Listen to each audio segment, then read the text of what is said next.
America ಮತ್ತು Iran ನಡುವೆ ತೀವ್ರ ಸ್ವರೂಪದ ಸಂಘರ್ಷ ಮುಂದುವರೆದಿದ್ದು, ಅಮೆರಿಕದ ಸೇನಾ ಹೆಲಿಕಾಪ್ಟರ್ ಅನ್ನು ಇರಾನ್ ಹೊಡೆದುರುಳಿಸಿದ ನಂತರ ಉಭಯ ದೇಶಗಳು ವಾಯುದಾಳಿಗಳನ್ನು ನಡೆಸಿಕೊಂಡಿವೆ.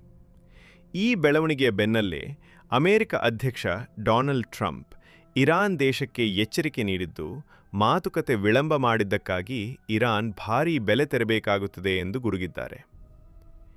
ಇಂದಿನ ಪ್ರಮುಖ ಜಾಗತಿಕ ಸುದ್ದಿಗಳ ಸಂಕ್ಷಿಪ್ತ ವಿವರಣೆ. ಅಮೆರಿಕ-ಇರಾನ್ ಸಮರ.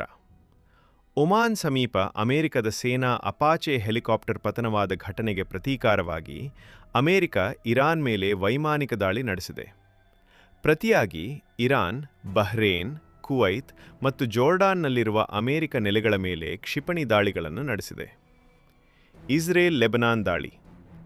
ಇಸ್ರೇಲ್ನ ಸೇನೆಯು ಲೆಬನಾನ್ನ ದಕ್ಷಿಣ ನಗರಗಳಲ್ಲಿ ನಡೆಸಿದ ಭೀಕರ ದಾಳಿಯಲ್ಲಿ 17ಕ್ಕೂ ಹೆಚ್ಚು ಮಂದಿ ಮೃತಪಟ್ಟಿದ್ದಾರೆ. ಪಾಕಿಸ್ತಾನ ಹೆಲಿಕಾಪ್ಟರ್ ಪತನ. ಪಾಕ್ ಆಕ್ರಮಿತ ಕಾಶ್ಮೀರದ POK ಮುಜಫರಾಬಾದ್ ಬಳಿ ಪಾಕಿಸ್ತಾನ ವಾಯುಪಡೆಯ MI-17 ಹೆಲಿಕಾಪ್ಟರ್ ಪತನವಾಗಿದ್ದು, ಅದರಲ್ಲಿ ಪ್ರಯಾಣಿಸುತ್ತಿದ್ದ ಎಲ್ಲರೂ ಸಾವನ್ನಪ್ಪಿದ್ದಾರೆ.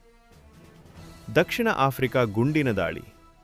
ಜೋಹಾನ್ಸ್ಬರ್ಗ್ನ ಅನಧಿಕೃತ ಬಡಾವಣೆ ಪ್ರದೇಶವೊಂದರಲ್ಲಿ ನಡೆದ ಗುಂಡಿನ ದಾಳಿಯಲ್ಲಿ 12 ಮಂದಿ ಬಲಿಯಾಗಿದ್ದು 9 ಜನರು ಗಾಯಗೊಂಡಿದ್ದಾರೆ.